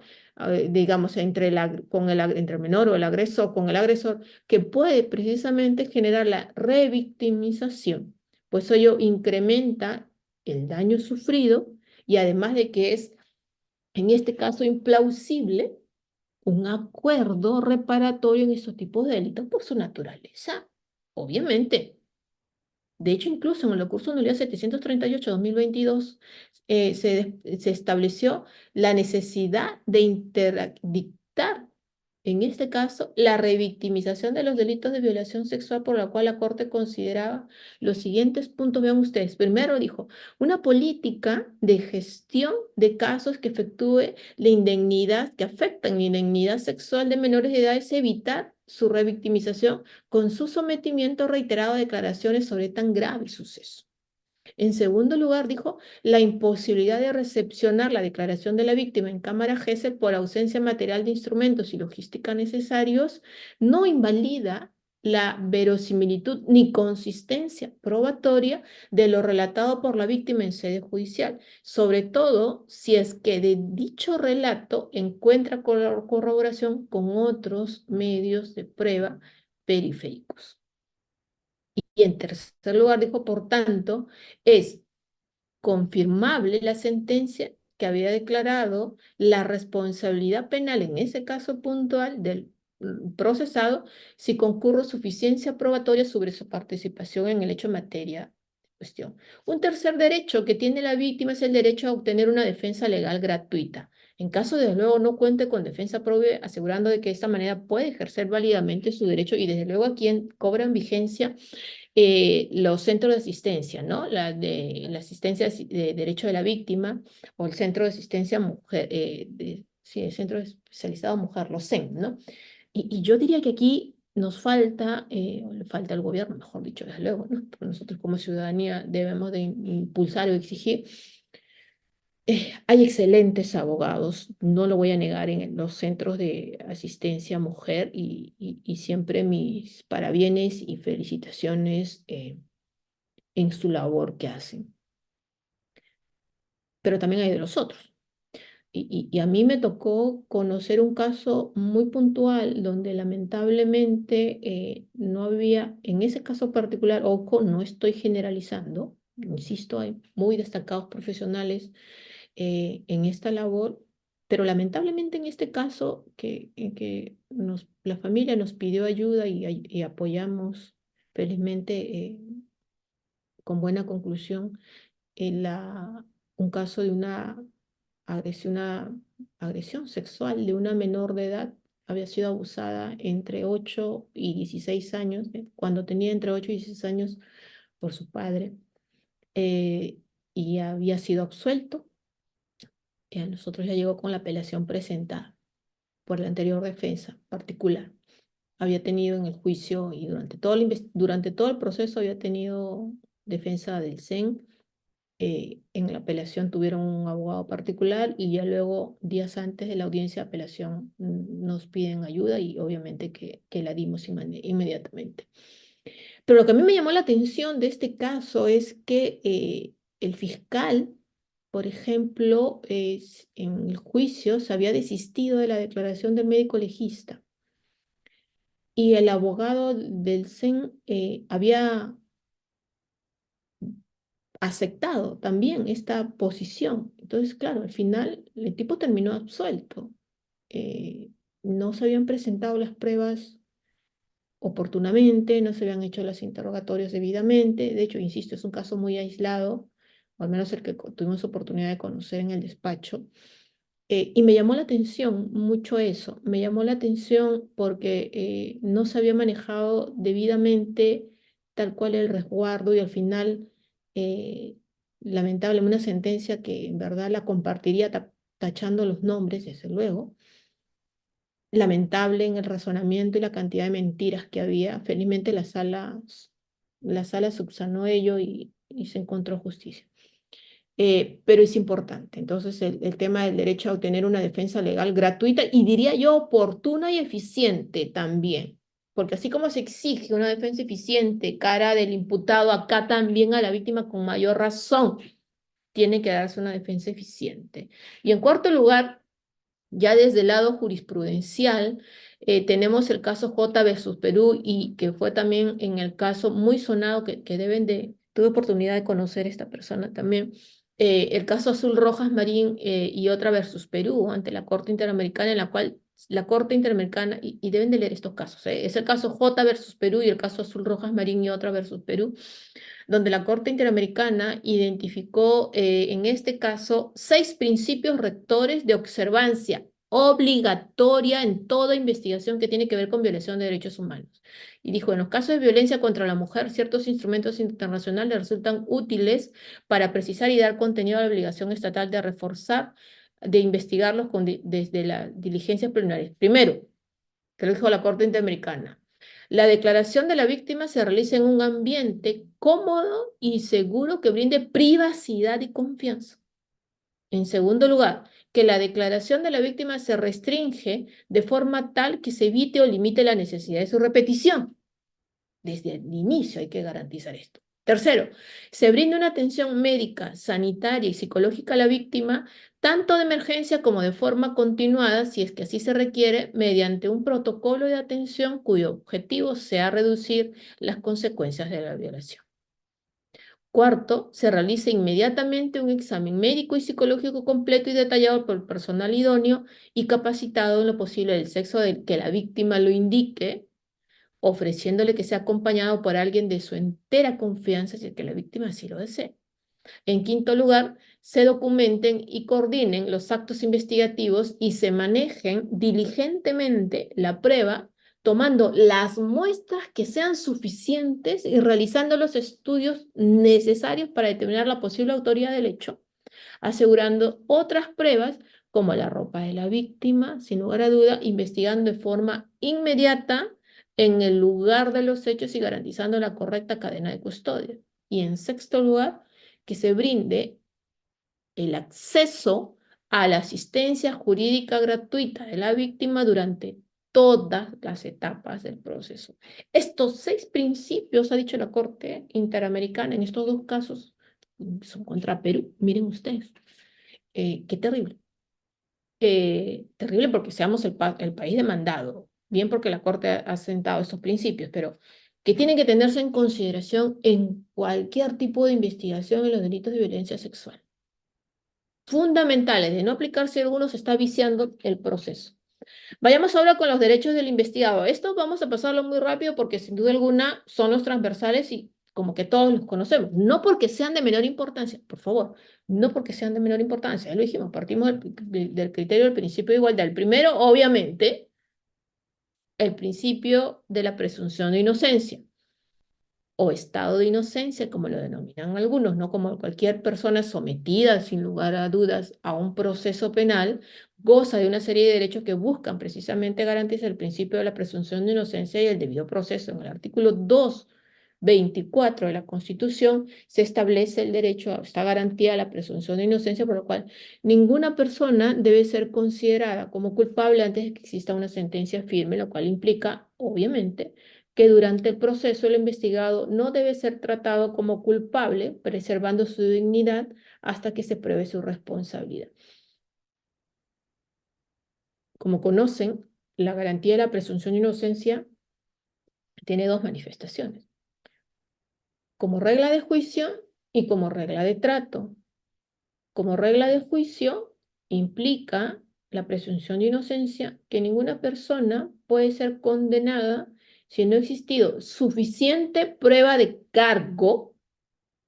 que determine su responsabilidad penal y que hubiera sido obtenida de manera lícita y legal.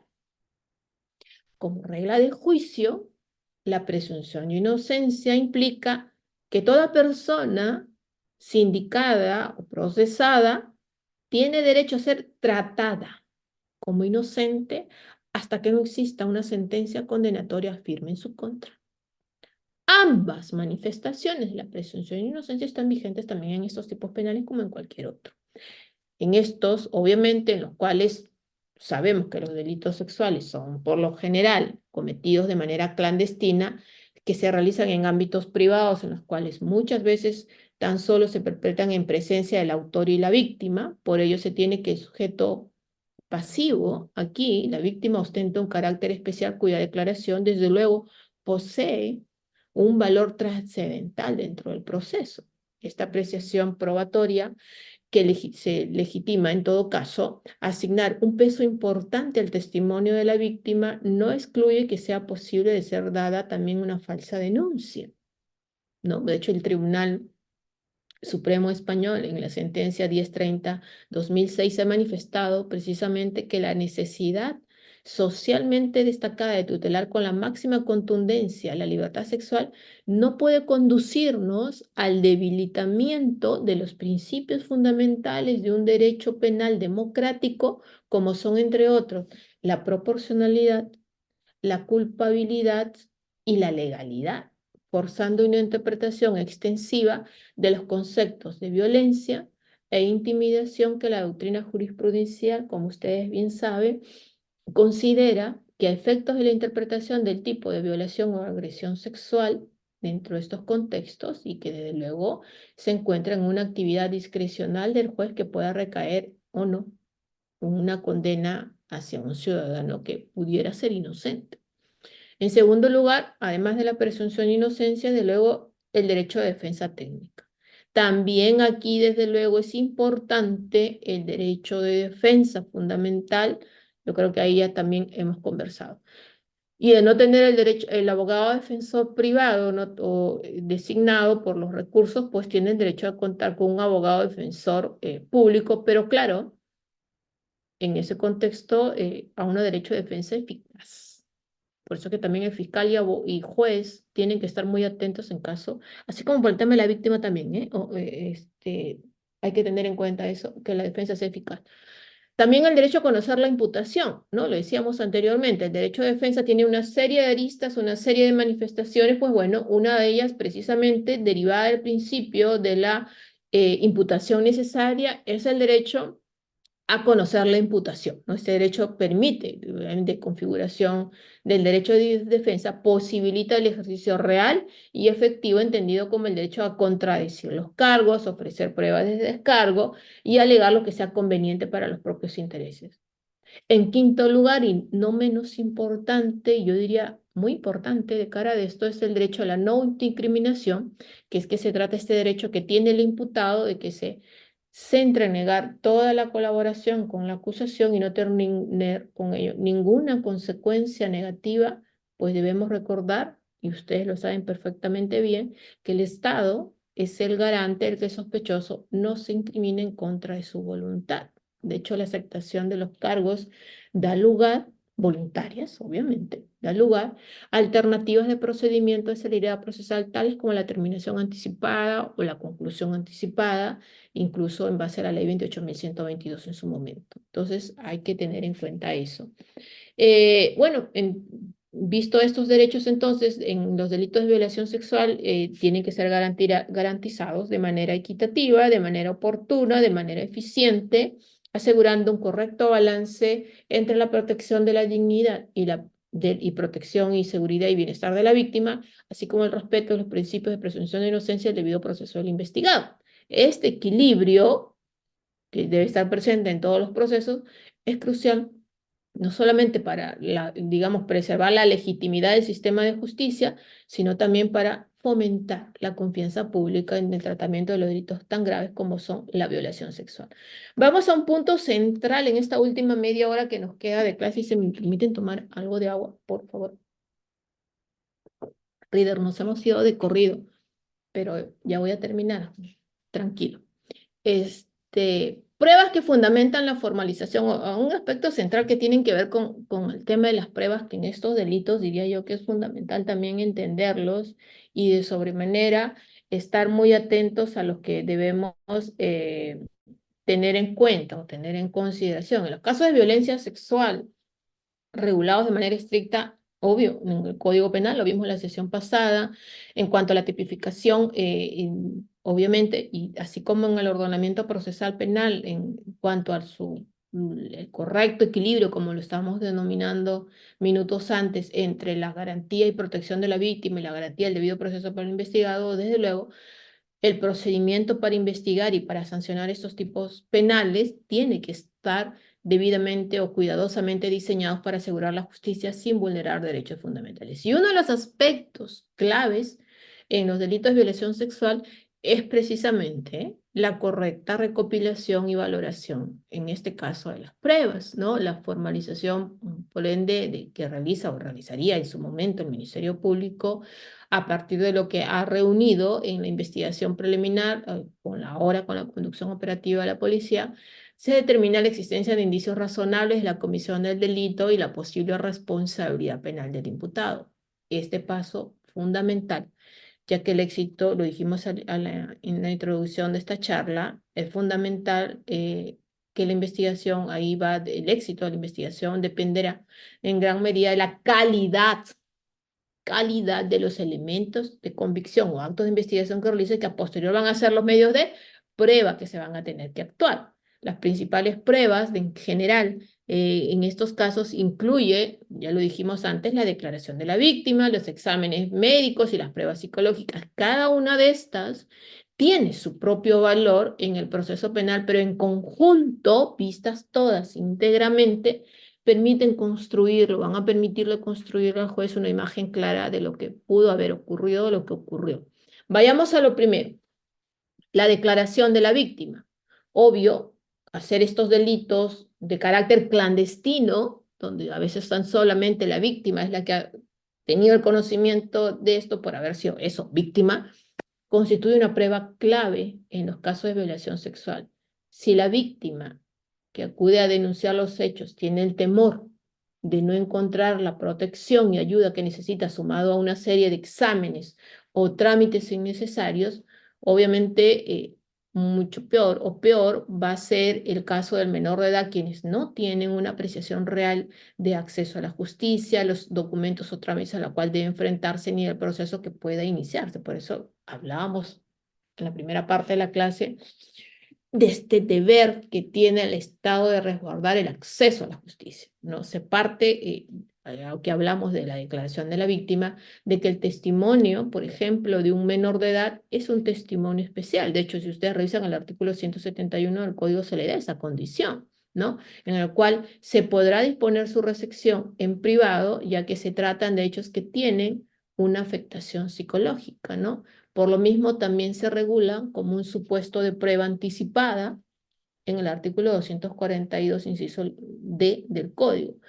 que donde dice que la declaración de las niñas, niños y adolescentes en calidad de agraviados por delitos comprendidos, las declaraciones serán realizadas con la intervención de psicólogos especializados, cámaras GESEL o salas de entrevistas implementadas por el Ministerio Público, precisándose que las declaraciones y entrevistas serán filmadas y grabadas a fin de evitar la revictimización de las víctimas. Por ello, estas declaraciones como prueba anticipada en diligencias preliminares, una vez formalizada la investigación, se realizan a solicitud de la Fiscalía o de los demás sujetos procesales, así como podrá en este caso instarse al juez de investigación preparatoria su respectiva actuación. Si en caso del testimonio no se actuó como prueba anticipada, es deber del juez adoptar todas las medidas que resulten necesarias para garantizar la integridad emocional del declarante con la respectiva disposición de un perito psicológico y la asistencia familiar conforme lo regula el artículo 171 del Código. En el contexto general, obviamente, se ha determinado acá que la declaración de la víctima por sí solo puede tener un valor de carácter decisivo, desde luego, cuando reúna determinadas características como la coherencia, la persistencia en la incriminación y la ausencia de inadversión adversa manifiesta en este caso. De hecho, si ustedes revisan, el Acuerdo Plenario 2-2005 ha desarrollado estos puntos y se ha determinado, por ejemplo, en este Acuerdo Plenario 2-2005, que tratándose de declaraciones de un agraviado, cuando sea el único testigo de los hechos, al no regir el antiguo principio jurídico de tetis unis, tetis nullus, tiene entidad para ser considerada como prueba válida de cargo y por ende virtualidad procesal para enervar la presunción de inocencia del imputado, siempre y cuando no se adviertan razones objetivas que invaliden sus afirmaciones. Las garantías de certeza en este acuerdo plenario, tres. Primero, ausencia de incredibilidad subjetiva, es decir, que no existan relaciones de agraviado e imputado basadas en odio, resentimiento, enemistades u otras que puedan incidir en la parcialidad de la disposición, que por ende le nieguen la actitud de para generar certeza. Segundo, verosimilitud, es decir, que no solo incide en la coherencia y la solidez de la propia declaración, sino que además debe de estar rodeada de ciertas corroboraciones periféricas de carácter objetivo que doten de actitud probatoria. Y tercero, persistencia en la incriminación, es decir, con las matizaciones que se señalan, y precisamente a raíz de esto tiene que haber persistencia en la incriminación. Sin embargo, y hay que hacer mención, hay que tener en cuenta que más allá de estas garantías de certeza, como se le denomina en los casos de violación sexual, tal cual lo expresa la apelación 41-2023, por ejemplo, Suprema, la declaración de la víctima tiene que constituir, o debe constituir una prueba directa y es hábil por sí sola para desvirtuar la presunción constitucional de inocencia y que además no se puede poner a la víctima en tela de juicio la credibilidad del testimonio por razón de ser víctima. Es un criterio bastante importante, pero que hay que tomarlo con mucha pinza, ¿no? Con mucha pinza buscando, obviamente, siempre el correcto ejercicio a niveles procesales. Además, aquí hay que resaltar que si bien dentro de los criterios determinados por este acuerdo plenario se menciona que la declaración de la víctima tiene que ser persistente, considerando que, consideramos que en este caso no debe haber de ser un criterio tan rígido, porque demarca de por sí una rigurosidad en el testimonio. De hecho, tengamos en cuenta que en el contexto precisamente de los casos de violación sexual, es fundamental reconocer que el testimonio de la víctima no necesariamente debe ser 100% exacto o persistente. De hecho, estudios en la psicología del testimonio aquí han demostrado que ciertos eventos traumáticos pueden impactar profundamente la memoria de la víctima. Eso hay muchos informes técnicos, desde luego, lo que concluyen además que esto puede llevar a que su recuerdo se vea afectado en momentos específicos, productos precisamente del trauma que se ha generado. De hecho, es común que la experiencia traumática, las víctimas experimenten lagunas de memoria o recuerden detalles o circunstancias días después del incidente. Esta variabilidad en la memoria no implica incoherencia o falta de credibilidad, sino que refleja precisamente la complejidad de la respuesta que como seres humanos tenemos al trauma, evidenciando la necesidad de un enfoque sensible y comprensivo, por supuesto, por parte precisamente de las autoridades y del sistema de justicia en la valoración de los testimonios. Y de hecho esto está corroborado, por ejemplo, en este expediente que deben de revisarlo, en la apelación 41-2023, donde se destaca que no se requiere con exactitud en la declaración del menor de edad víctima de violación sexual. Lo que es lo que dijo la Corte Suprema en este caso muy puntual. Dijo, cabe enfatizar que en esta clase de delitos no se puede exigir fechas precisas, momentos delimitados y lugares exactamente específicos, pues se trata de hechos traumáticos y sufridos por niños o niños vulnerables más aún cuando se producen en un entorno familiar y la voluntad de comunicación de los mismos a los padres se produce, como es común, luego de un tiempo de sucedida la agresión sexual. Y enfatizó la Corte en este caso, dijo, así las cosas, solo se requiere cierta concreción respecto al momento en el que hubo este ataque sexual y la relativa precisión respecto a los actos ocurridos y al contexto en que se produjeron. Yo recuerdo mucho este caso que les estaba haciendo mención, que tuvimos oportunidad de ayudar a esta menor, el colegiado que había absuelto al imputado, le reprochaba a la menor de edad el no tener el día exacto que por primera vez fue abusada sexualmente. Y la niña solo atinó a decir desde los 8 años. y se le reprochó que no había indicado el día exacto y que se había restringido a decir 8 años. Lamentable, pero así fue. Entonces, de hecho, incluso si ustedes revisan el acuerdo plenario 1/2011, se expresa que en los casos precisamente de estos que estamos conversando, de delitos sexuales, la excesiva extensión temporal de las investigaciones puede generar, desde luego, espacios evocadores de sentimientos e ideas detrás de la denuncia, en particular en la confesión de la víctima, la cual pudiera sido motivado por sentimientos de rabia o desprecio contra un familiar o ser querido. También incluso juegan aquí los reproches de terceros, como decíamos, a tener en consideración estos aspectos, ¿no? Incluso en la casación 2195/2019 Amazonas, la Corte Suprema sostuvo algunas garantías con respecto precisamente a la entrevista única para los casos de menores de edad como el interés superior del niño, en la cual se detalló que la declaración se tomará bajo la cámara Gesell o las salas de entrevista debidamente implementadas y adecuadamente grabadas con la finalidad de evitar la revictimización del menor y revivir experiencias traumáticas, ¿no? Incluso se dijo ahí que el juez solamente puede practicar diligencias de declaración ampliatoria en los casos que se requiera aclarar o complementar o precisar, y que además se requiere que debe primar en cualquier contexto de manera motivada siempre el principio del interés superior del niño.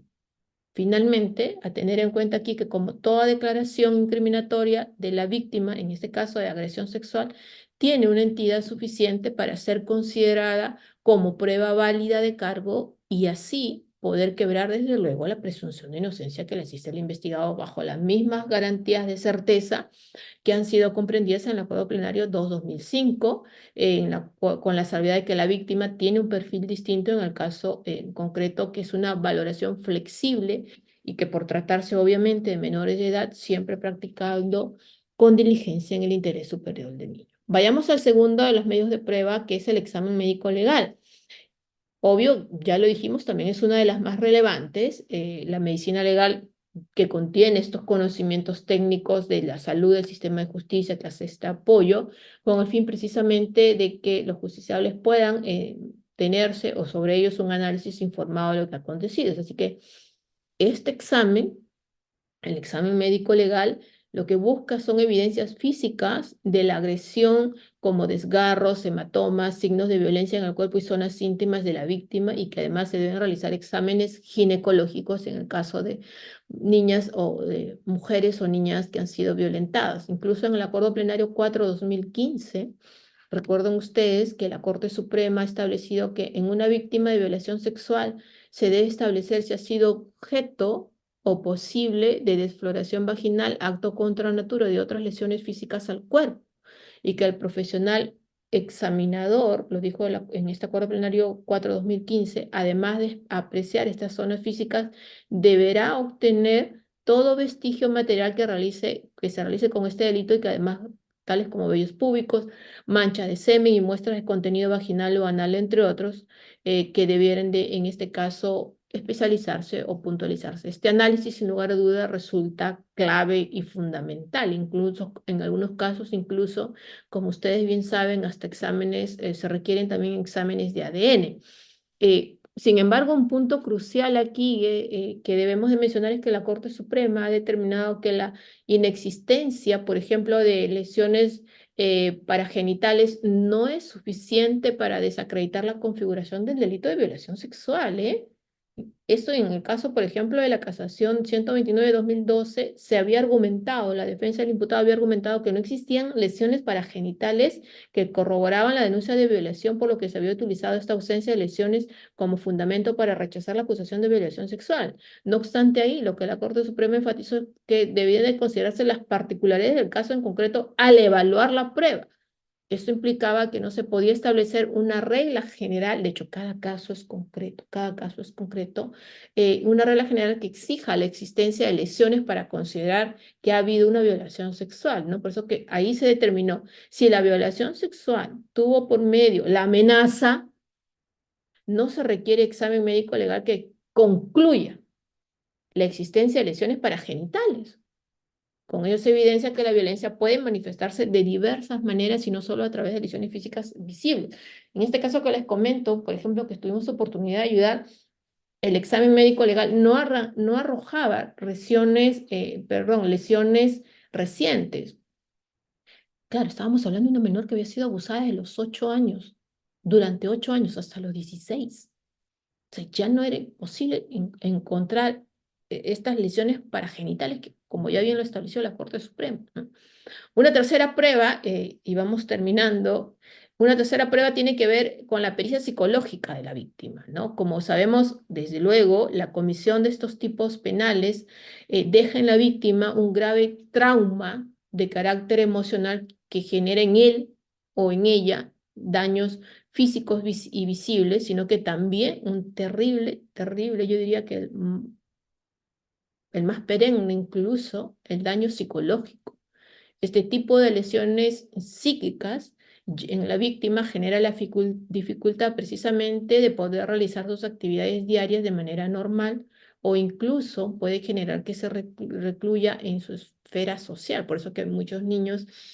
que a raíz de esto les es muy difícil la reincorporación en su propio círculo escolar, familiar, amical, social. Es muy difícil y tienen que estar sometidos a tratamientos psicológicos, ¿no? Por eso es necesario y crucial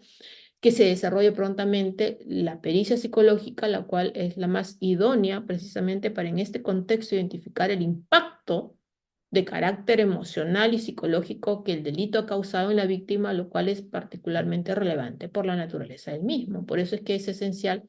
esta pericia psicológica, que además es la idónea probatoriamente para identificar este impacto que ha tenido. Los peritos psicológicos emiten este informe detallado sobre las secuelas emocionales, conductuales y psicológicas, los cuales pueden reforzar el testimonio de la víctima.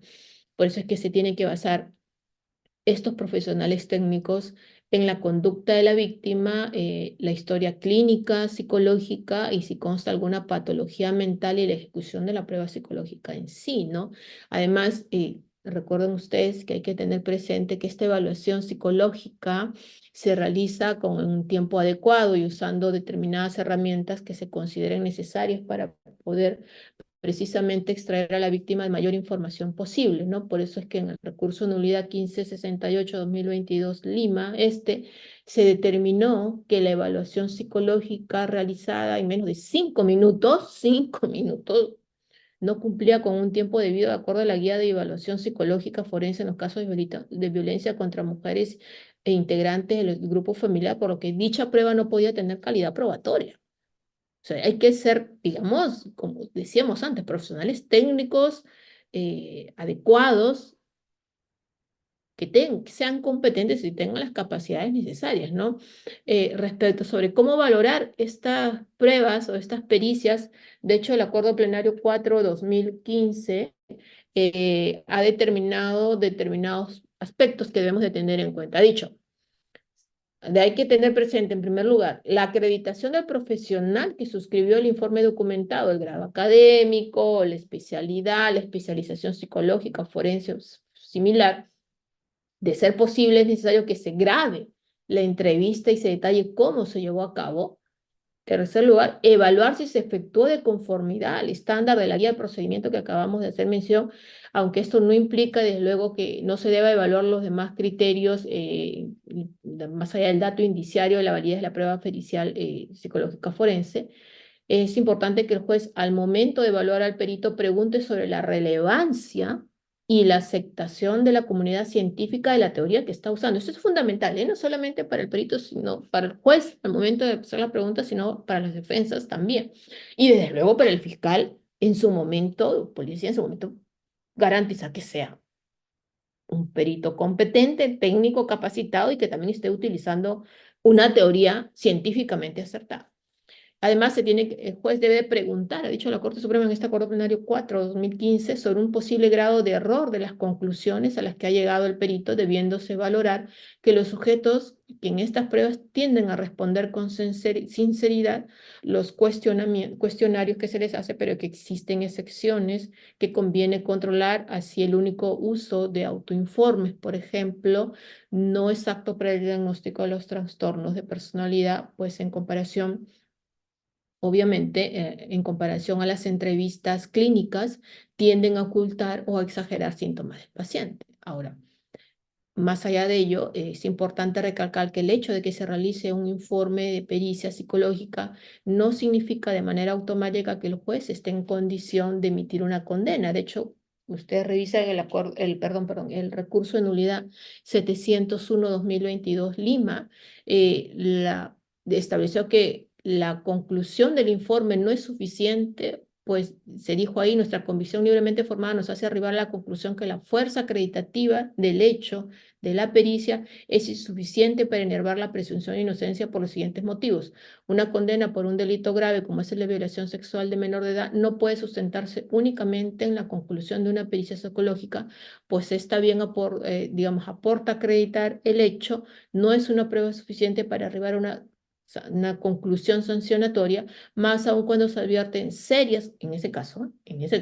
serias variaciones y contradicciones de la versión de la agraviada, lo cual se tuvo en cuenta ahí, y que la pericia psicológica en solitario sin otras pruebas que respalden lo incriminado no pueden llevarnos a un juicio de condena. Desde luego, termino con esto en los 7 minutos que me quedan. Vamos a hablar de las medidas de protección y garantías para la víctima que se dan durante la investigación. De hecho, en el contexto de peligro grave que se puedan dar aquí, puede incluir desde amenazas directas, de represalias, hasta el acoso psicológico o los intentos de intimidación por parte del agresor a su llegado,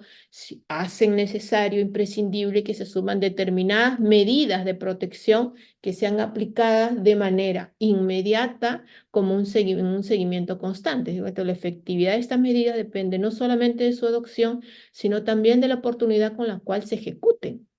Tienen que ser oportunamente ejecutadas. Cualquier demora, cualquier inacción por parte, en este caso, de las autoridades, puede dejar a la víctima en una situación de vulnerabilidad, comprometiendo la prevención de nuevos actos de violencia que puedan repetirse o incluso que puedan poner en serio riesgo su propia integridad y, cuando no, su vida. Por eso es que el Tribunal Europeo de Derechos Humanos, en el caso Ospur versus Turquía, por ejemplo, ha establecido criterios importantes sobre las diligencias positivas de protección por parte del Estado. Y se habló del Tribunal Europeo aquí de estas diligencias por obligación positiva, dijo: debe demostrarse que las autoridades conocían o deberían haber conocido en aquel momento la existencia de un riesgo real e inminente o inmediato para la vida de una persona concreta en manos de un tercero, y no se adoptó ningún tipo de medidas. Por eso que aquí hablamos entre las medidas enfocadas a la protección física, por ejemplo, protección policial, obviamente que se le dé protección policial a las víctimas, es esencial cuando la vida o la integridad de la víctima está en riesgo, por la cercanía o la influencia del agresor o sus asociados, que se puede dar. Cambio de residencia, cuando la víctima está expuesta al peligro por la cercanía del autor. Recuerden que muchos de los casos lamentablemente se dan en este círculo familiar. Entonces, tiene que garantizarse la integridad y la dignidad y la vida propiamente de la víctima. Ocultamiento de paradero, que se incluye la confidencialidad absoluta sobre la ubicación de la víctima y puede involucrar la no divulgación de cualquier información que podría llevar a que se pueda identificar esto. Facilitar, incluso en los casos extremos, la salida del país y la calidad migratoria, ¿no? Si la amenaza es extrema y no puede ser, digamos, no se puede ser mitigada acá en el país. Traslados de vehículos y ambientes reservados, todos con fines de cautela y debida protección. En cuanto a las medidas enfocadas a la protección de la identidad de la víctima, ya dijimos que es lo que también tenemos que cautelar, desde luego, y aquí sí tenemos que insistir mucho: reservar la identidad y demás datos personales de la víctima, imposibilitar la identificación visual en las diligencias como careos o declaraciones. La víctima puede dar su testimonio sin ser vista directamente por el agresor. domicilio en la fiscalía competente para los efectos precisamente de las notificaciones judiciales. El domicilio de la víctima puede ser incluso señalado en la sede de la fiscalía o si es que hay el abogado defensor o en todo caso lo de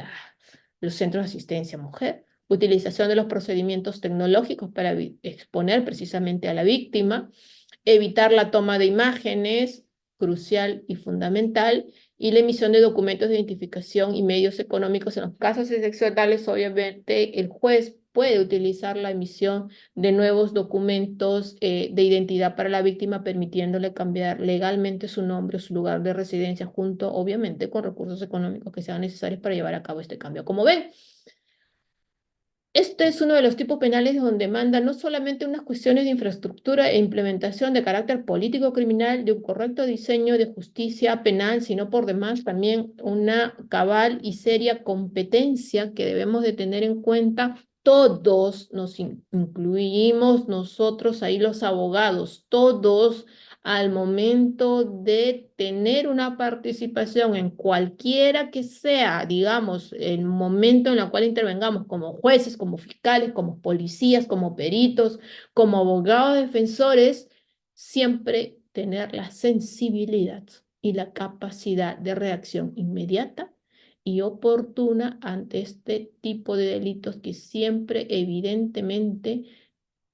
causa un grave y lamentable daño, no solamente físico, sino permanentemente psicológico. Así que, disculpen si al final hemos corrido un poco, pero esta vez sí quería terminar con todos los tópicos que habíamos establecido